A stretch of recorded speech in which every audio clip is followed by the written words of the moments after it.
quickly go across to Shivani. She's being joined by Tom. We need to break down the story, take you through the latest visuals coming in, and also an overview, an analysis of what the impact of this conflict could look like. Shivani, over to you.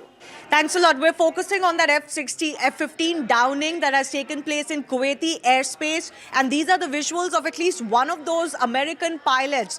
He's sitting in the boot of a car, lying down. And we can easily identify, Tom, that this is the American uniform and the American airman. By his khaki uniform, for example, and G-suit and the survival gear tied to his belly, for example. This is clearly a U.S. Air Force airman. But there would be two pilots, isn't it? Yes, in an F-15E, there would be two of them. I haven't seen the video showing the boat of parachutes, so I don't know what happened to the second gentleman.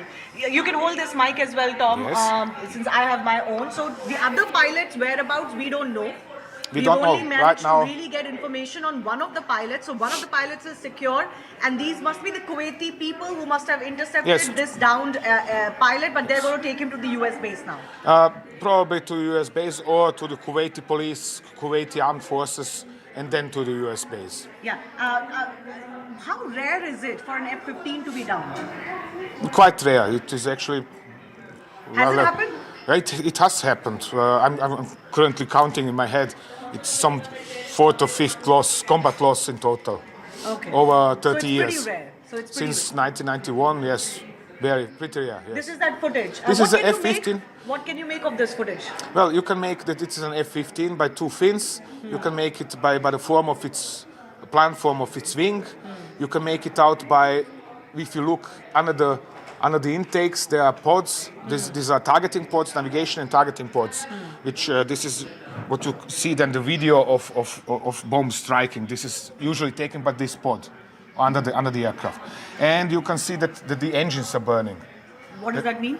That probably the explosion was behind the aircraft, approximately here, causing damage to the engines, probably removing one of the slabs. This is a stabilizers, because the right one is visible, the left one not.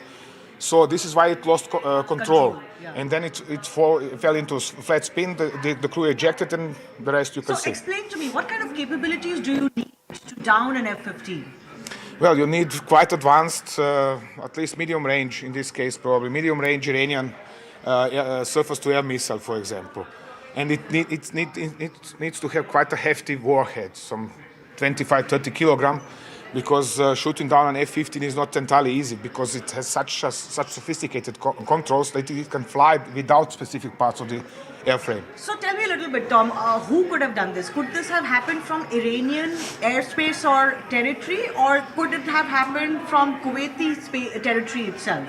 Who could be behind this, and how?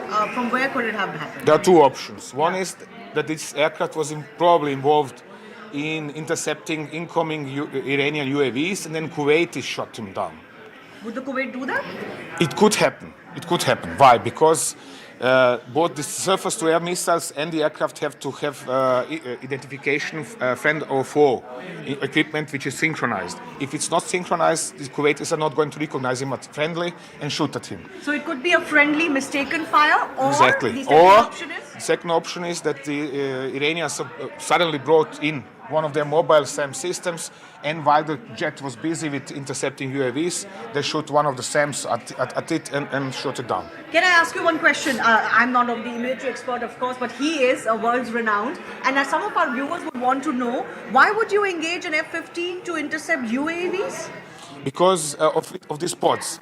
They can guide especially modified, usually unguided rockets, relatively thin rockets. This is the cheapest form of shooting down UAVs.